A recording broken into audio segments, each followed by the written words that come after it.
Shabbat Shalom, everybody. Today we're going to look further into the tree of life and how to be rooted in righteousness. The only way to be rooted in righteousness is to be divinely nourished, watered, and anchored by and to the tree of life. We are his trees of righteousness, growing among worldly trees, but we are fed, connected, and nourished by the one and only root of righteousness. One comment I read under a blog on the aspen tree said, "Oh, aspens are almost like tree grass." And I thought, exactly. We are his wheat, but the enemy has sown tares all around us. At times, their root system may entangle around our roots. Yahusha said to them, "A man, an enemy, did this." And the servant said to him, "Do you wish then that we go and gather them up?" But he said, "No, lest while you gather up the tares, you also uproot the wheat with them. Let both grow together until the harvest. And at the time of harvest, I shall say to the reapers, first, gather the tares and bind them in bundles to burn them, but gather the wheat into my granary." Last Shabbat, Megan gave us some beautiful insights about the aspen tree and how it reproduces. Since she piqued our curiosity, I looked into the aspen tree in more detail. You see, as Megan described, from the one parent tree, the roots spread out and create a whole stand of other aspens by sending up sucker stems from the root. Using this analogy of the aspen tree, we will see how we too are reproduced, connected, nourished, watered, anchored by and through the root of Yahusha. In Genesis chapter 42, verse 22, we read, "Joseph is an offshoot of a fruit-bearing tree, an offshoot of a fruit-bearing tree by a fountain. His branches run over a wall." Joseph, we know, was in the world, but he was not of the world.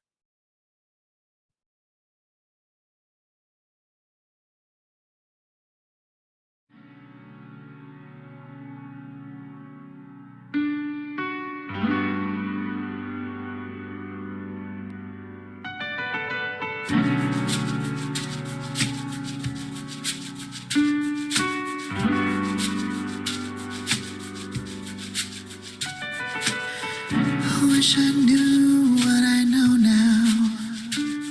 Wisdom is the principal thing. All this time just wasted thinking I own anything. Humility clothes me from the top of my head, soles of my feet. Yeah,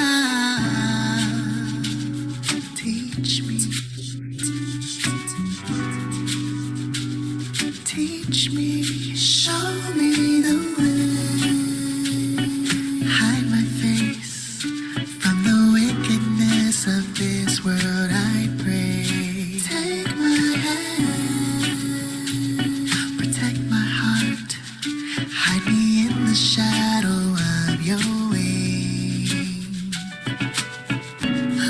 child, see purity in my eyes. Allow me to sit at your feet. Hear me, hear me.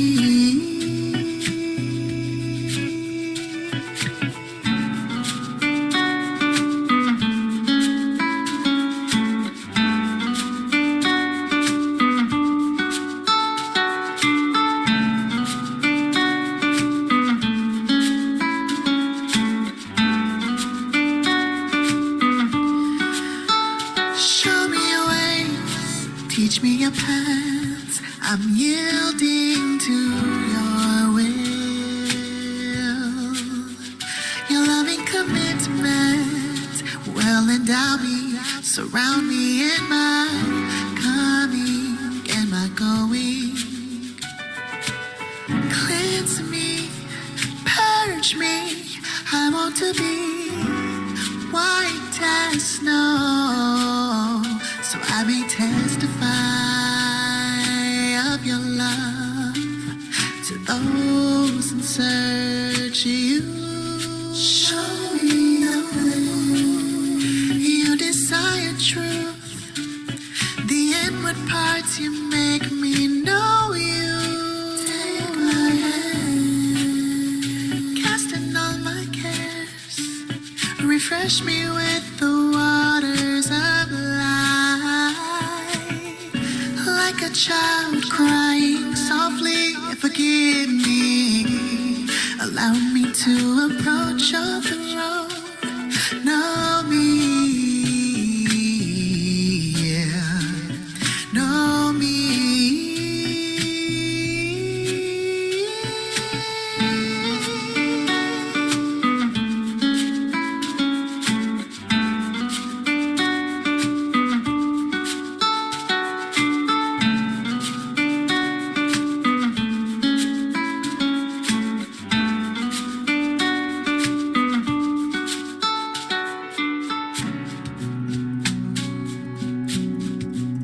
Have mercy upon me, O Elohim, according to your loving kindness. According unto the multitude of your tender mercies, blot out my transgressions. Wash me thoroughly from my iniquity, and cleanse me from my sin.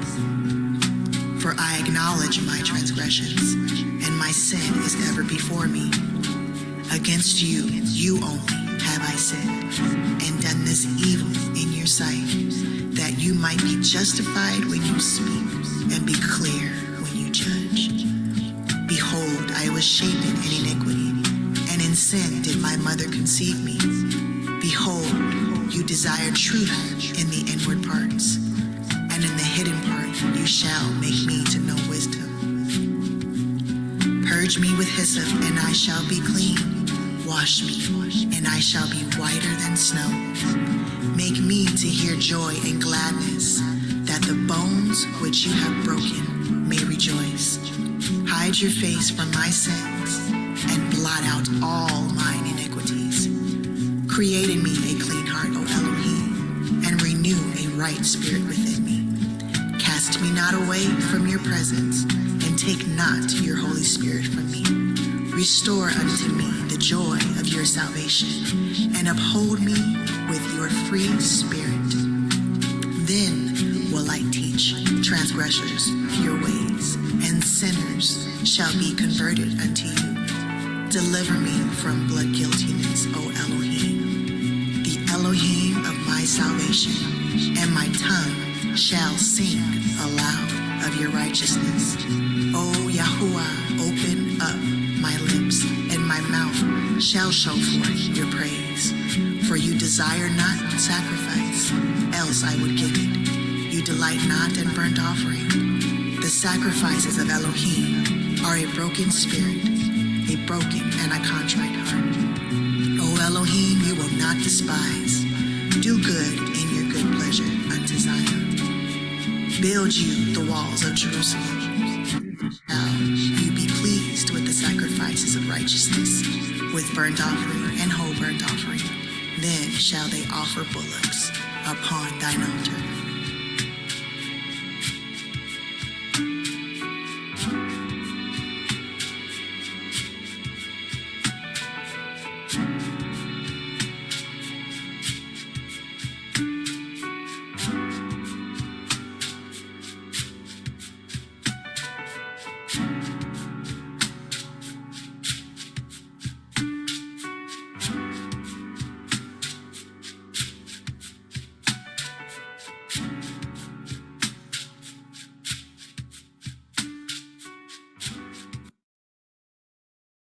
in Acts chapter 2, which was actually one of our devotionals this week. And this is Paul addressing the crowd. Men, brothers, and fathers, hear my defense before you now.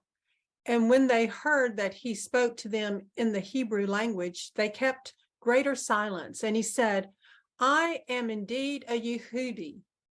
Now, remember, Paul was a descendant from the southern house of Judah that returned from Babylon. But we know Paul was a Benjaminite. So when he refers to himself as a Yehudi, and many of those living in that day referred to all of them as in a lump sum as the Jews, we know it was a mixed multitude that came back, not only from the tribe of Judah, but from the tribe of Benjamin, from the tribe of Levi, and also some from the northern tribes. But the locals pretty much summed it up by calling them all Jews, because we have to keep the scripture in context. So he said, I am indeed a Yehudi, meaning Paul was a descendant from the southern house of Judah that had returned from Babylon. But again, we know Paul was a Benjaminite, having been born, he said, in Tarsus of Cilicia, but brought up in this city at the feet of Gamaliel, having been instructed according to the exactness of the Torah of our fathers, being ardent, zealous for Elohim, as you all are today, who persecuted this way to the death, binding and delivering up into prisons both men and women. And if we jump forward to verse 25, we read, and as they were stretching him out with straps, Shaul said to the captain who was standing by, is it permitted for you to whip a man who is a Roman and uncondemned? And when the captain heard, he went and reported to the commander, saying, watch what you are about to do, for this man is a Roman. And having come, the commander said to him, say to me, are you a Roman? And he said, yes. And the commander answered, with a large sum I obtained this citizenship. And Shaul said, but I was even born so. Then at once, those who were about to examine him withdrew from him, and the commander was also afraid after he found out that he was a Roman, and because he had bound him. Skipping to chapter 25, verse 9 through 12, when Paul was brought before Festus. But Festus, wishing to do the Yehudim a favor, answering Shaul, said, do you wish to go up to Jerusalem and be judged before me there concerning these matters? Because Festus had just returned from spending a great deal of time with the Yehudim. And Shaul said, I am standing at Caesar's judgment seat, where I should be judged. To the Yehudim, I have done no wrong, as you know well enough. For if indeed I do wrong, or have committed whatever deserving death, I do not refuse to die. But if there is none at all in these matters of which these men accuse me, no one is able to give me up to them. I appeal to Caesar. Then Festus, having talked with the council, answered, you have appealed to Caesar? To Caesar you shall go. Paul is a perfect example of one who was in the world, but not of the world. We see that Paul identified as a Yehudi because he was a descendant from the remnant of the southern house of Judah that returned from the exile in Babylon. However, we already know that Paul was a Benjaminite. Then we see how Paul was wise as a serpent, yet harmless as a dove. He found himself between brethren who were trying to use the authority of worldly government against him. and how Festus was trying to politically stand in good favor with those in power of worldly religion.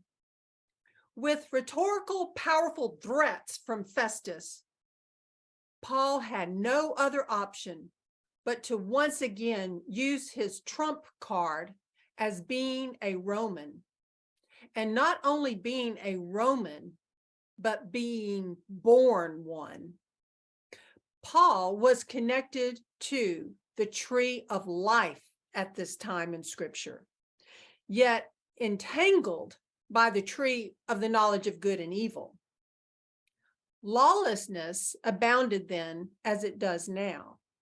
If we recall, Paul used this same trump card after Paul and Silas were beaten with rods and thrown into the inner prison in Philippi in Acts chapter 16, verse 37. Both Paul and Silas held Roman citizenship. They were in the world, but not of the world, for their true citizenship was in the heavens. In Isaiah 53, verse 2, we read, "For he grew up before him as a tender plant and as a root out of dry ground. He has no form or splendor that we should look upon him, nor appearance that we should desire him." And in Isaiah 11:1, speaking of the righteous reign of the branch, "And a rod shall come forth from the stump of Jesse, and a sprout from his roots shall be fruitful." Think of a tree and what comes to mind? It probably has some leaves, some roots, and a trunk. The quaking aspen regularly produces via a process called suckering. An individual stem can send out lateral roots that, under the right conditions, send up other erect stems. From all above ground appearances, the new stems look just like individual trees. The process is repeated until a whole stand of what appear to be individual trees form. This collection of multiple stems, called ramets, all form one single genetic individual, usually termed a clone. But not all trees follow that formula. Some form what are called clonal groves, swaths of forest, connected underground by a single network of roots, with each trunk genetically identical to the others. The most famous example of a clonal grove is Pando, P-A-N-D-O, a grove of quaking aspen in Utah's Fish Lake National Forest. This entire forest in Utah is made up of one single tree with one massive underground root system that is called a quaking aspen. It's also the heaviest known organism, weighing over 6,600 tons. Its name means "I spread" in Latin, and for good reason. Pando is among the largest and oldest organisms on Earth. Its 47,000 stems cover more than 100 acres. It's tricky to tell exactly how long Pando has been around, since the individual trunks only live up to 100 or 150 years. So I'd like us to watch this forestry clip about the Pando stand of aspens. Afterwards, we will apply analogies to us being connected to the tree of life. So we're here in the Pando clone. People drive through it don't even realize they're in the pando clone, or we'll get phone calls and people really wondering, what is this pando clone? And it's an aspen stand here on the Fish Lake. You have Highway 25 that goes right through the middle of it. The pando clone is 106 acres. Scientists say there's an estimated 50,000 trees here in the pando. The interesting fact about the pando clone is that scientists are claiming that it's the largest living organism in the world that has been DNA tested. So there might be other larger organisms, but based on DNA, this is the largest living organism in the world. The pando clone is, as the Latin word frames it, as ice spread. The problem with the pando clone, it's not that necessarily that the overstore is dying or some of the clones not doing well, but we're not getting any regeneration to replace those parts that are dying. So from a Forest Service perspective, yeah, that's a problem when there's no regeneration to replace those that die. This behaves in a lot of ways like any other aspen stand. They get old, they die, new stuff comes up to replace the old. And in this case, the old stuff is dying. There's not much new stuff to replace it. Typically, we would expect aspen stands should be able to regenerate on their own. I've heard it estimated by scientists that this stand could be upwards of 80,000 years old. That's a guess, but it gives us an indication that that this stand is very old. And when you see the pando, there's no regeneration for the most part occurring, and that's not typical of what you would expect from an aspen stand. So that's the problem, is the root systems are not sending up the suckers, and then, or if they are, they're not having success in being able to grow into mature trees to perpetuate itself. Yeah, so that's why we're doing this study. We have a theory that herbivory is playing a role in it. As the plants come up, they're grazing or browsing the plants off, and so that's one reason. Another thought is that the pando is just old and doesn't have the energy reserves to send up suckering. Other ideas are that it has fungus, and that a type of fungus that's causing its problems. Just one other item too is that aspen stands like disturbance. When they're disturbed through fire, mechanical, different types of treatments, they regenerate. And so those are the things that we're looking at with the pando clone to try to figure out why it's not regenerating as well as it should on its own. The fence that we've placed around portions of the pando clone, there's 106 acres, and we've fenced off approximately 90 acres of it to remove the browsing issue, the cattle and the deer, and to be able to see what role that was playing in this. Then we can compare it to areas that are not fenced off and get a better feel for the browsing part of it. So the fence was to address the grazers. So as you know, when you run some scientific tests, you try to eliminate some things so you can get a better or a more accurate reading on what that test is. So I think what we're going to find as we do some of these studies in here, that it's although the grazers may play a role in it, they're not the only thing that's causing the decline. There were different varieties of beetles, borers. Some of these trees here with the black on them and whatnot are caused by bacterial infection.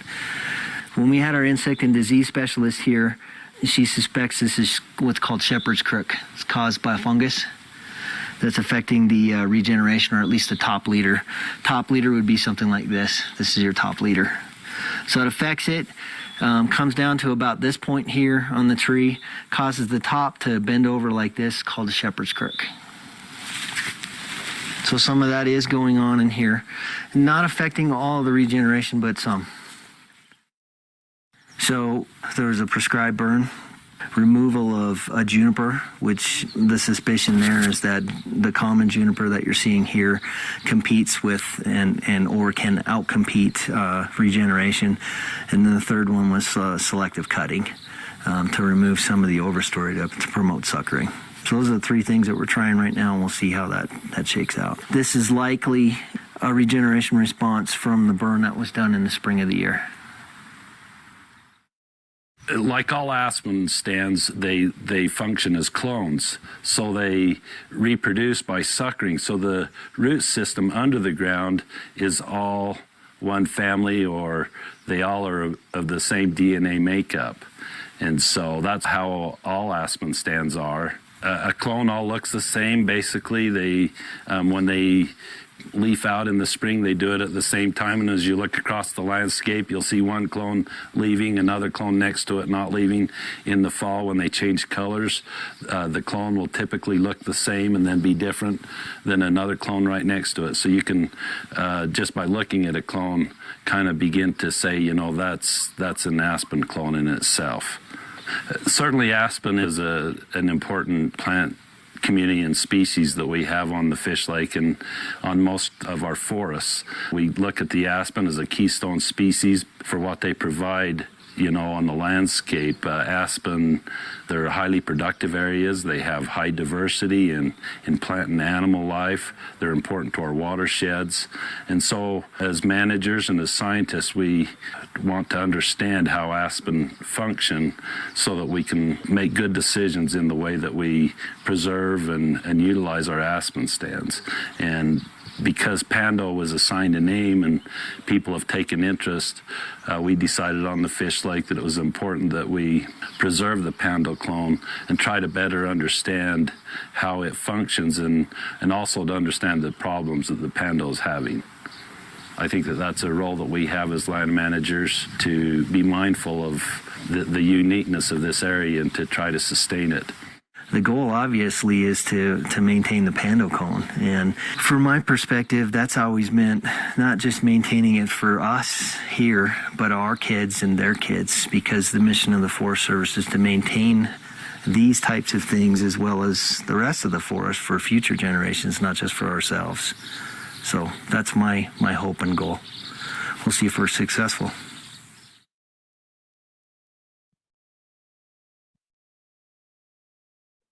Pando means also ice bread. And isn't it interesting that the manna from heaven was described as hoarfrost?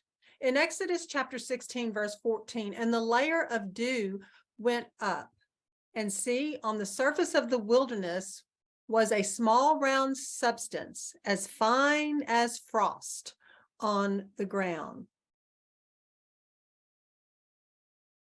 Secondly, the Pando stand was having trouble reproducing itself. Today, more and more couples are experiencing infertility in this fallen world. I need not go into the abundant causes of such, because there are numerous ways the enemy is attacking mankind's reproduction processes through unconventional warfare. 3, trees of righteousness, which are described in the Bible as believers and followers of Yahusha HaMashiach, can be attacked by the enemy through pestilence, fungus, poor nourishment, and bio-warfare, etc. Fourthly, aspens thrive after disturbances such as by fire. Yahweh's people also thrive and spread after such attacks by fire or fiery darts. Instead of hindering the spread of the covenant-confirming gospel message, it proliferates and advances his kingdom. Trees of righteousness need to be protected from grazers, those entities that feed off of their resources and strength. The enemy is a taker. The enemy is an accuser of the brethren, one whose aim is to wear down the saints, one that uses spiritual wickedness, such as the Jezebel spirit, the Delilah spirit, the Python spirit, etc., to wear down and bring upon the saints disease. 6, the enemy wants to fill Yahusha's body of believers with genetically modified false doctrine to weaken the body of believers to bow down or to bend down to man-made false doctrine and to the adversary himself. The adversary carries a crooked, counterfeit hireling staff to mimic a true shepherd's staff. His staff is diseased. 7, at times Yahweh allows us to go through a prescribed, controlled burn. This is not meant to harm us, but to refine us and remove invasive species building up around us in our environment. In other words, Yahweh evicts people, places, or things, sucking the very life out of his trees of righteousness. 8, at other times, Yahweh sees the need to leave us in place, but do selective pruning. Selective pruning encourages regrowth and the bearing of more good fruit. 9, selective pruning helps us come out of unholy alliances and contracts.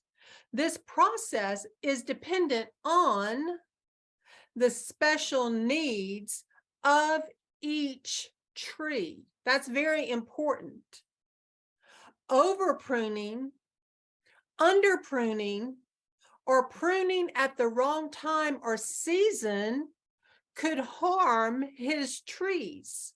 So each one of us are individual, and he prunes us accordingly. 10, we have become a new creature or creation in Yahusha. The only way to do that is to have one's very own DNA touched by the hand of the master. We are of the same DNA makeup as the one new man. Yahusha is the head, and we are the body. We are echad with him. He is the vine. We are the branches, the offshoots. Without him, we can do nothing.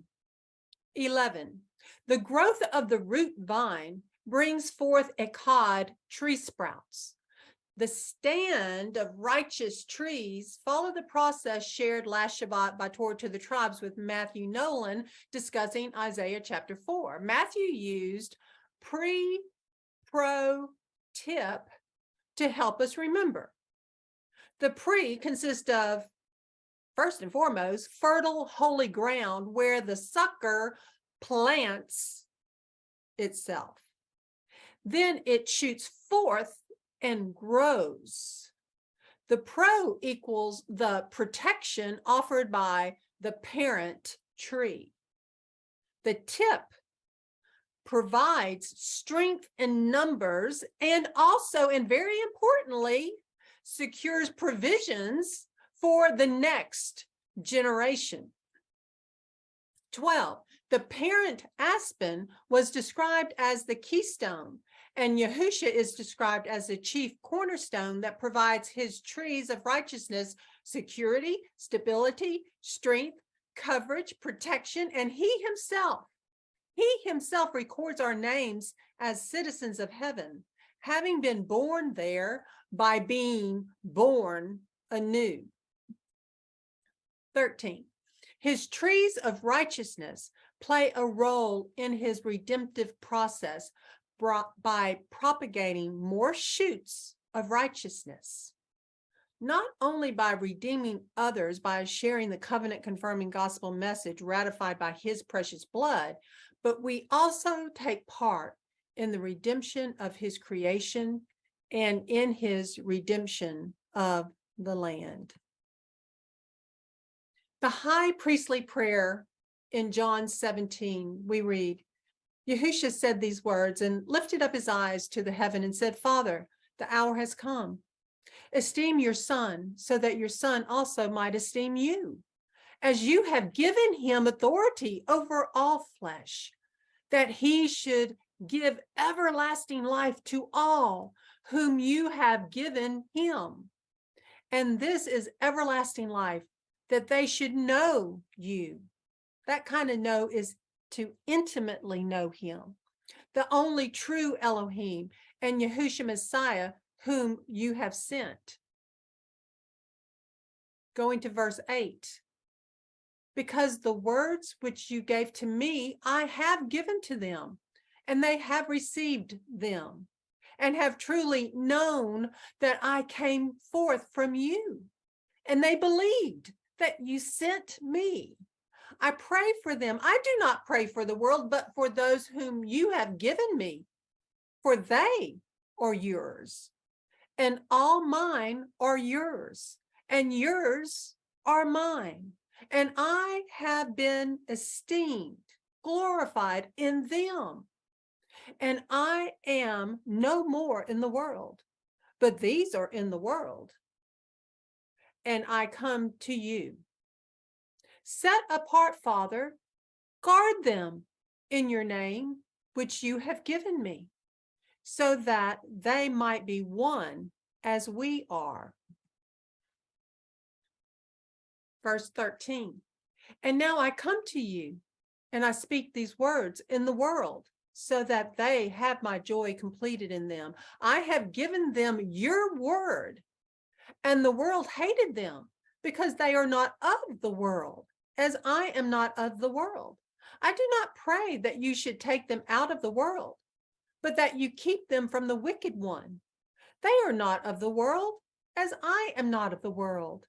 Set them apart in your truth. Your word is truth. Cross-reference 119, Psalm 119, 142. Your righteousness is righteousness forever, and your Torah is truth. Verse 18. As you sent me into the world, I also sent them into the world. And for them I set myself apart, so that they too might be set apart in truth. And I do not pray for these alone, but also for those believing in me through their word, so that they all might be one, as you, Father, are in me, and I in you, so that they too might be one in us, so that the world might believe that you have sent me. And the esteem which you gave me, I have given them, so that they might be one as we are one, I in them and you in me, so that they might be perfected into one,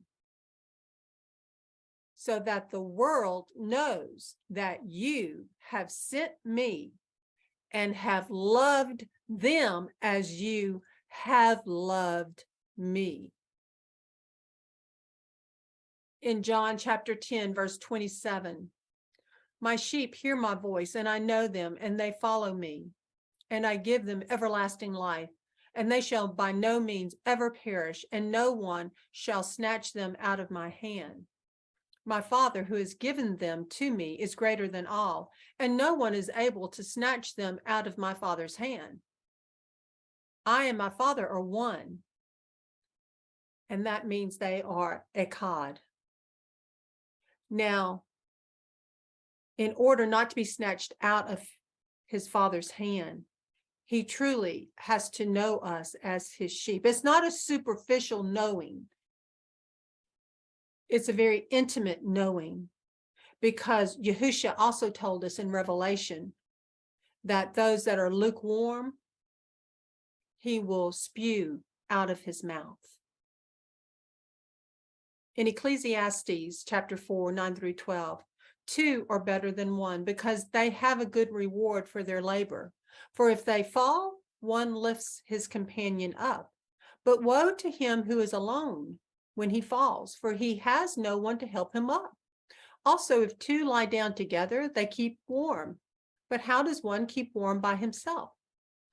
Although one might be overpowered, two withstand him, and a threefold cord is not readily broken. Shabbat Shalom. I pray this has been a blessing to you.